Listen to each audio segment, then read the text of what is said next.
Hey everybody, welcome back to the Fish Tank. I'm BadAsFish80 and today we've got the balance changes and update news for Minion Masters patch version 1.33. This is the third and final update for the Invasion expansion. Now, if you're enjoying the content, I would really appreciate it if you can subscribe to the channel, turn on notifications and give this video a thumbs up. Now, let's dive in and see what we can expect from this update. Okay, so as mentioned, this is still the Minion Masters Invasion expansion. So this is going to be version 1.33 and it's going to drop tomorrow, which is the 3rd of March 2022. We're going to have 2 new cards. We're going to have a new legendary skin and a new emote. There's going to be a raft of balance changes and of course some bug fixes. So let's jump in and see what we can expect. Okay, so the first new card. This is called the Simulacrum. Now this is a fairly complicated card, so listen carefully and let me know if you got any questions. Right, so Simulacrum. This is, from what we can see, this is a 2-mana Outlander ranged minion, okay? But that's a little bit confusing, as you'll see.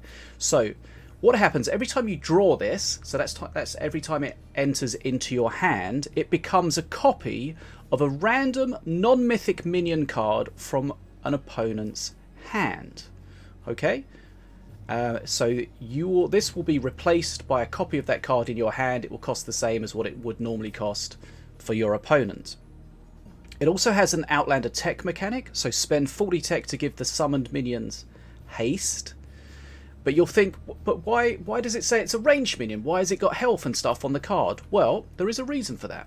So firstly, the 2 mana cost means that when you draw it, that 2 mana is counted as the tech calculator if you're using an Outlander deck. So you'll get 10 tech from that 2 mana. Additionally, so this will replace itself with a random non-mythic minion card. But what if it doesn't find a random non-mythic minion card? What if your opponent only has mythic minions or spells or buildings? Well, that's where the other information on the card comes into play. If it doesn't find anything to copy, then it simply becomes a single Plasma Marine for 2 mana. So hopefully that makes sense. So it copies a card from the opponent's deck, excluding mythic cards, excluding buildings and spells. If it doesn't find anything, then it's just simply a marine card. So a bit of randomness to this. So because this is technically a 2 mana card, you can get it from APEP, from APEP's perk 1. And now remember, APEP's perk 1 will reduce the cost of the card by 2. So what happens in this scenario is that the Simulacrum will grab a copy of a card from your opponent's deck if there is one available, and then that card will have the 2 mana reduction added to it. So quite a complicated card. In principle, potentially simple, but there's some edge cases that make it a little bit confusing. So copies a card. If it doesn't find something, it's a Plasma Marine. Okay, so that's the first card we've got. The second new card is the Arcane Barrage. Now, the Arcane Barrage is a spell. It's a Crystal Elf spell. It's a 3 mana spell, but it's a 3 mana spell with 1 mana freeze. So that means it effectively costs 4 mana. You use it, it costs you 3 mana, your next mana is frozen. So it costs 4 mana, but you can use it when you've got 3 mana. So what does it do? Well, it fires an arcane projectile at a random target in the area for each barrage stack. Now, each arcane projectile does 50 damage, 10 damage to face. This card starts with 3 arcane barrage stacks. So the first time you use it, it does 3 lots of 50 damage, so 100 damage or 30 damage to face. Now, every time you draw it, that means every time it enters your hand, the number of stacks will increase by 1, up to a maximum of 10. So it starts at 3, the second time, 4, 5, 6, etc. Now, a maximum of 10 stacks means it can do 500 damage. Remember, that's to random targets in an area. If there's only one target in the area, it's going to do that directly to that single target. So 500 damage in total at the max number of stacks, and it's going to do 100 to face. which it's important to know those things, because in the late game, if you've got potentially lethal opportunity on face, you want to make sure that your Arcane Barrage can potentially do that damage to face. But of course, remember, it does hit the random target, so if you're using it on face, your opponent can potentially put some units down to soak that. Okay, so that's the 2 new cards we've got. As always, we've got a new skin. So this is a skin for Valorian. This is the Autumnal Dryad Valorian skin. This is a legendary skin. I do like the look of this. It would be interesting to see. Let me know in the comments what you think of this new skin. And as always, we've got a new emote, the Impuffster. This is a supreme emote. Okay, so there we have the 2 new cards. We've got the new skin and we've got the new emote. But one of the things that everyone is always interested in for these patch notes are the balance changes. So we're going to look at the balance changes, we're going to look at the buffs, the nerfs, and also the rebalances. Now, rebalances are when there's a card that's being changed how it works, so it's not kind of obvious if it's a buff or a nerf. Also, sometimes cards get buffed and nerfed kind of at the same time, so you can't really clarify whether it's a buff or nerf. So I've tried to put the cards that are potentially rebalances in the rebalance section. So anyway, let's move on and find out more about those. Right, so the first buff we've got is to Mordor. Mordor's received a lot of changes recently. The switch of perk 2 and perk 3, so you don't get your second tombstone until perk 3, was hugely detrimental to him. So he's getting a buff here. Perk 2, Vengeful Dead. The resurrected minions now gain haste and spirit. So previously it was only haste, but now it's haste and spirit. So remember, this is only from perk 2 onwards. So just to give you an example of how this works, the spirit is applied to the unit and then the HP is calculated based on the tombstone's charge. So an example here, a Colossus has 1000 HP. The spirit will give it an extra 400 HP, which is the maximum that a spirit can give. So that means the Colossus has 1400 HP. If it revives at a tombstone that's only just charged, it'll get 50% of that, which is 700 HP. If it revives on a maximum tombstone charge, that'll be fully 1400 HP. So this is a nice buff for Mordor, and hopefully this will start bringing him more into play. We've definitely seen a lot less Mordor decks, especially in tournament play. We've seen very few Mordor Mordor decks, Mordor players. So we'll see if this improves that. It's definitely a step in the right direction. But as mentioned before, the change where they swapped the perk 2 and the perk 3 round was massively detrimental to Mordor. So we'll see if this brings him back into a healthier spot. Now, the second Mordor change is Ratbow's perk 2, Mordaka. So remember, the big attack that does 40 damage per friendly minion on field is no longer stunnable. Now, this is a change primarily because abilities in general, the rule is abilities can't be stunned. For example, Ruby's Plasma Blast, you can't stop that with a stun. So this is a change to try to make the abilities can't be stunned something that's true across the board. But of course, that's also a buff for Ratbow.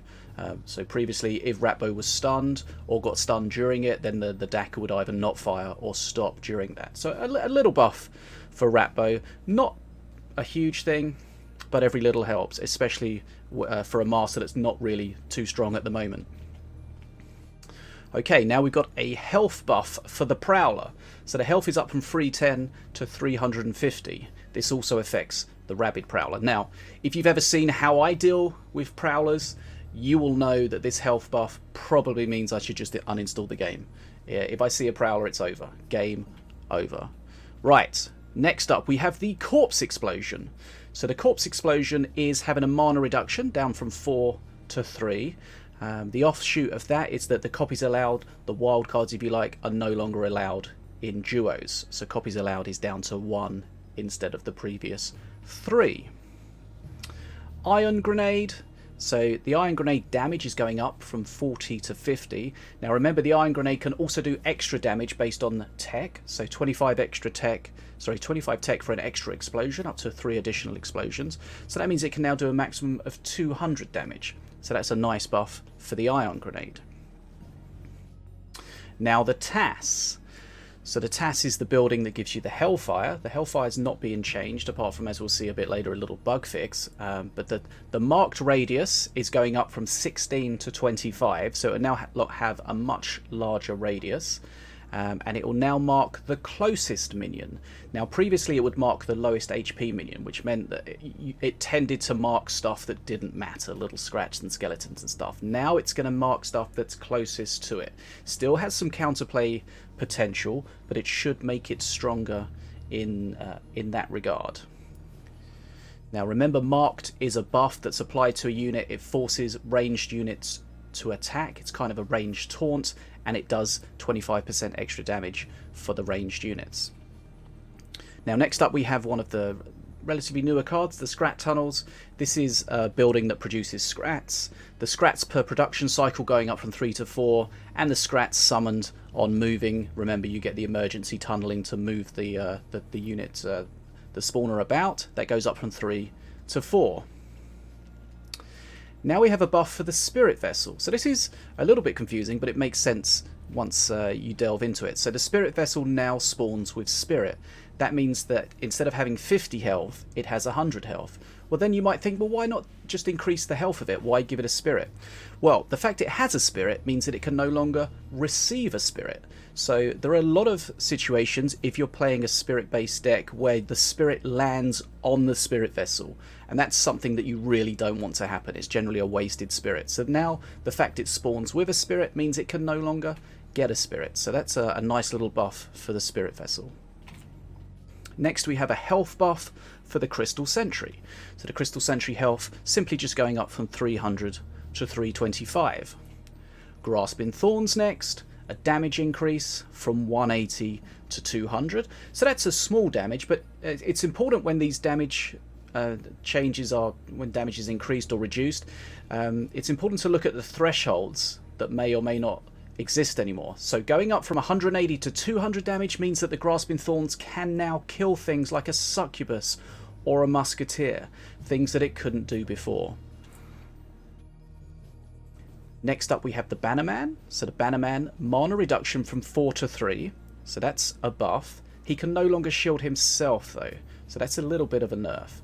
The fact it's mana from 4 to 3 means that you can no longer get him as an APEP perk, which not one of the necessarily the strongest of APEP perks. In situations, certain situations he could be very strong, but probably a buff to APEP overall there.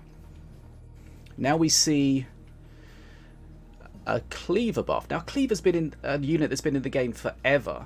Now Cleaver's going to have a health buff. This is going to go up from 550 to 600. Now this also affects the Doom Cleaver and the Cleaver that you get from the Goric Brutes. Now the Cleaver, when you're new to the game, the Cleaver looks like, wow, this is an incredible unit, does incredible damage, this thing's going to be OP. And it can be very strong, but it has, of course, as all units do, it has its weakness. And its weakness is Horde. You know, if you surround it with little scrats, it's going to have a bad time. But this is going to help it stay alive longer and hopefully trade better. And just a quick tip here, when you're using the Cleaver, normally you want to spawn it defensively in a way where you can control what it's going to hit. That way you can guarantee the value you're going to get from it, especially if it's a Doom Cleaver. If you just throw it towards your opponent, then you're giving them the opportunity to counter it. Play it defensively, try to get the value you want immediately. Now here we see a buff for the Magma Cannon. The health is going up from 350 to 400. Now the duration doesn't change, it's still going to last for 30 seconds. But the health means that it's going to be able to potentially survive against a bit of an onslaught a little bit better. Now we have the rebalances. Now remember, the rebalances are stuff that's changing, not just simple changes, kind of changes in functions of how they work, or many different changes. So the first rebalance, and I'm sure a lot of people will be happy to see this, is the Dragon's Nest. So the Dragon's Nest has been incredibly strong recently, even though it was nerfed.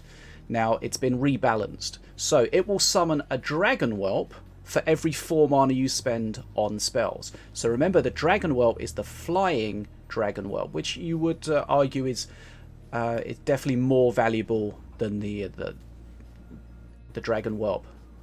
The flightless Dragon Whelp, let's call it that. The offshoot of that is that it will, of course, no longer be able to take bridges. Okay, so a Dragon Whelp for every 4 mana, and a mana reduction for the building itself, down from 4 to 3, and the duration is back up from 25 seconds to 35 seconds. So rebalancing quite how it works. You shouldn't be able to just get a ton of units out like you used to, but hopefully you can get valuable units out. So it'll be interesting to see how that fits into the meta. Be interesting to see how the decks change. You might see that the decks utilizing this will start using heavier spells rather than just the cheap spam spells that we've seen in the past. Okay, so let me know in the comments what you think about the Dragon's Nest change. Now we've got a change to Once Bitten. Now, Once Bitten previously gave 1 minion lycanthropy. This time it's going to give 2 minions lycanthropy. So lycanthropy is the ability for it to change into a werewolf. That's when it drops to 50% of the health that it had when it received the lycanthropy buff. Now, it used to give you 1 werewolf for 2 mana. It's now giving you 2 werewolves for 4 mana. The radius is also being increased. That's probably a quality of life thing to make it easier to get these two to get the buff onto 2 minions. So the radius is going up from 4 to 6. I put 4 to 6S. Let's just ignore the S or make up something what it stands for. Okay, the next rebalance is Bridge Buddies. Now, Bridge Buddies is going to receive a buff where if you get Scrat Swarm, which Scrat Swarm is if you've got 3 Scrats in the opponent's area, then something gets a buff. In this case, it will summon 2 Armored Scrats on each bridge. Now, previously it would summon an Armored Scrat based on whether you owned the bridge, but now it has this Scrat Swarm ability. Now, here's an interesting rebalance for one of the cards that we see a lot of talk about, Harmful Souls. Now, so the damage is going down from 100 to 80. So remember, that's damage per soul. So in the default starting position, Harmful Souls has 5 souls. Okay, so 5 lots of 80, that's going to be 400 damage instead of 500. So quite a big reduction. But the offshoot of that is the Accursed Ascension bonus is going to be 3 additional souls, where it used to be only 1 additional soul. So that means during Accursed Ascension, it's going to do 640 damage instead of 600. So this is it's going to do less damage generally, but in Accursed Ascension decks, potentially stronger. And one of my feedbacks to the devs regarding this was cards with Accursed Ascension generally was seen as weak-ish unless they were in an Accursed Ascension deck, and that is a change that seems to be reflected here, where it's not as strong as it was, but it's stronger in Accursed decks. So perhaps we'll continue to see Harmful Souls in the Accursed decks, but potentially see less of them elsewhere. Now, I've put this Scritillery here as a rebalance because there's kind of a number of changes. You could argue it was a nerf. I'm not sure. But anyway, the mana is down from 6 to 5, and the damage is down from 45 to 40. So the total damage now is 200. Previously was 225. And that means the face damage, you can now do 100 face damage instead of what previously was 112.5. Okay, so we've seen the buffs, the rebalances. Now let's see the nerfs. Right. The first nerf we have is for the Legionnaires. So the health of the Legionnaires is going to go down from 160 to 150. Doesn't seem like much, but one thing to really pay attention to is that the fact that a shielded Legionnaire will no longer block a Wheel of Doom. Now that is something that was very powerful in certain situations where the Legionnaire, if it had a shield, it could block the Wheel of Doom and prevent anything that was behind it receiving damage, but now that can no longer do that. So that's something to pay attention to if you are playing Legionnaires and your opponent has a Wheel of Doom, or vice versa if you have the Wheel of Doom and your opponent has Legionnaires. Now we have a nerf coming up for the Blood Imps. Now Blood Imps, of course, kind of a divisive card. But yeah, the damage down from 17 to 15, so a little bit of a nerf. You know, they are a high DPS card, now not quite so high. Now one of the strongest spells in the game is the Shock Rock, primarily because of the shock that it does. Now the radius is being reduced from 3 to 2.5. That just means you can't quite shock so much. You can now shock maybe your target of choice without shocking everything around it.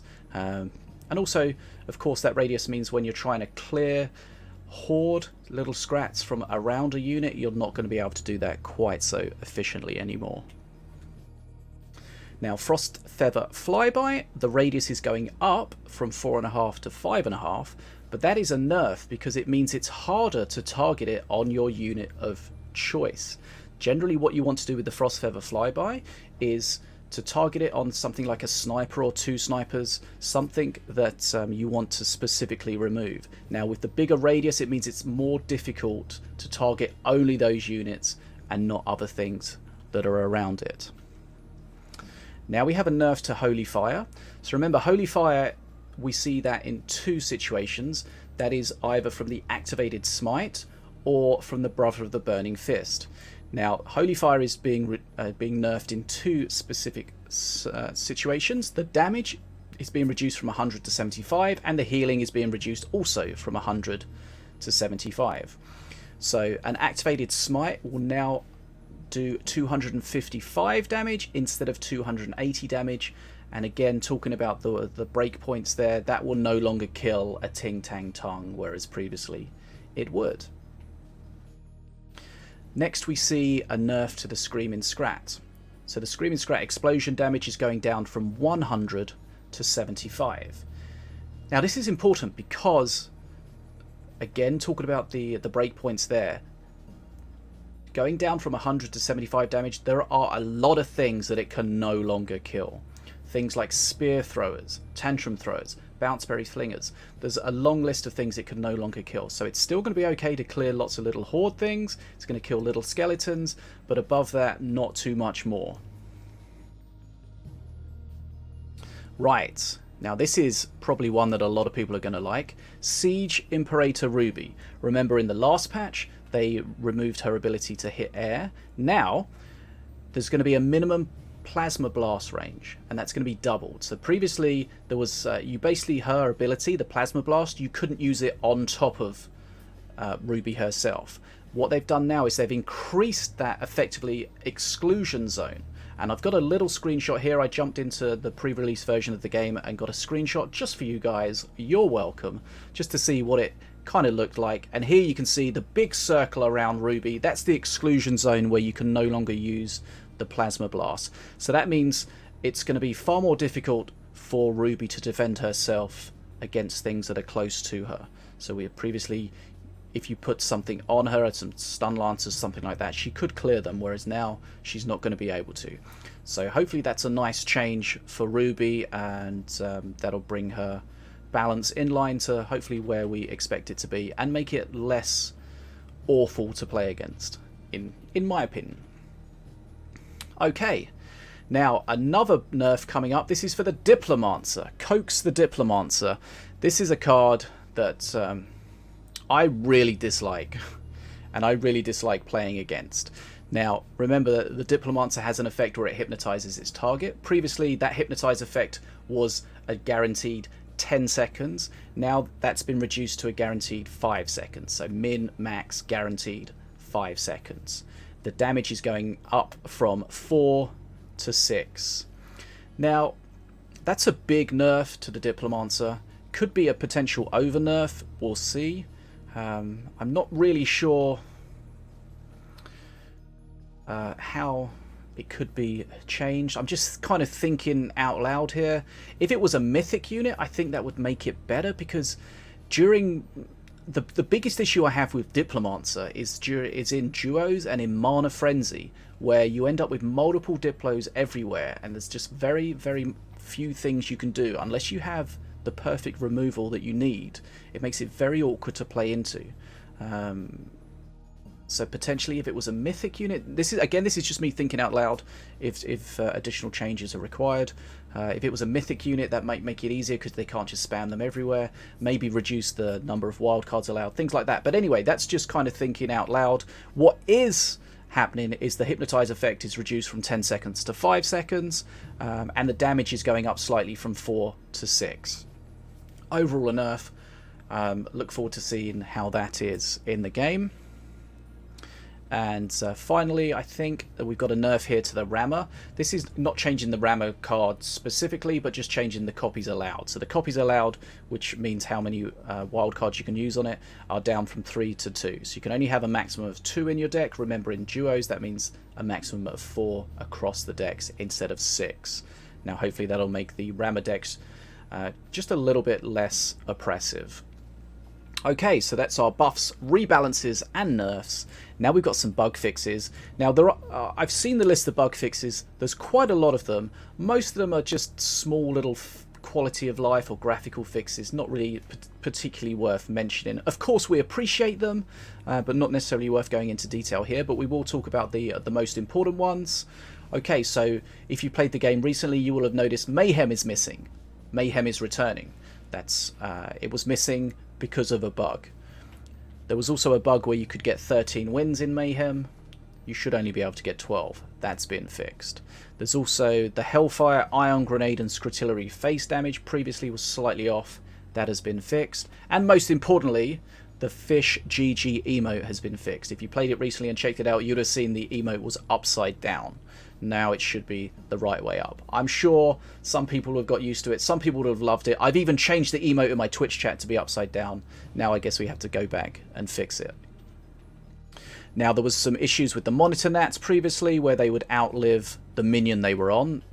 Remember, they're spawned on a minion and they should die with the minion. But there were certain scenarios, especially with the boom buggy, it's something I experienced where they would outlive it. So there's been some weird things happening with the monitor nats, but they have now been ironed out. And a couple of really important fixes, but also quite niche fixes. There was something to do with the emote menu that would cause a crash. Now that has been fixed. And there was also a desync that was occurring if you played the Chain Gang and the Void Brothers. So the desync, what that meant is when you just won a game, there was some kind of desync between your game and the server. So instead of winning the game, it came up and said you lost. So that's obviously a huge problem, but it's only in very niche scenarios where Chain Gang and Void Brothers were played together. I know somebody in particular that had a lot of problems with this, but they were able to highlight that issue, and that has now been fixed.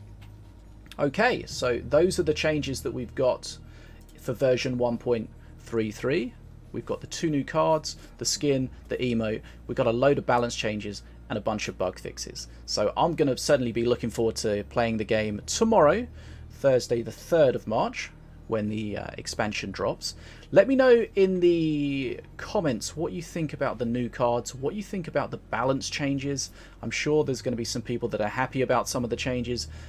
Also, people maybe not quite so happy about the changes. But it's always interesting to have a discussion about that. Have things been buffed enough, nerfed enough, changed enough, etc. Always good to have that discussion. But I appreciate you joining me here today. Again, as always, if you're enjoying the content here in the Fish Tank, I would really appreciate it if you would hit the subscribe button, turn the notifications on, and give this video a thumbs up. I've been Bad as Fish 80, and I'll see you guys again here soon in the Fish Tank. Take care and be well.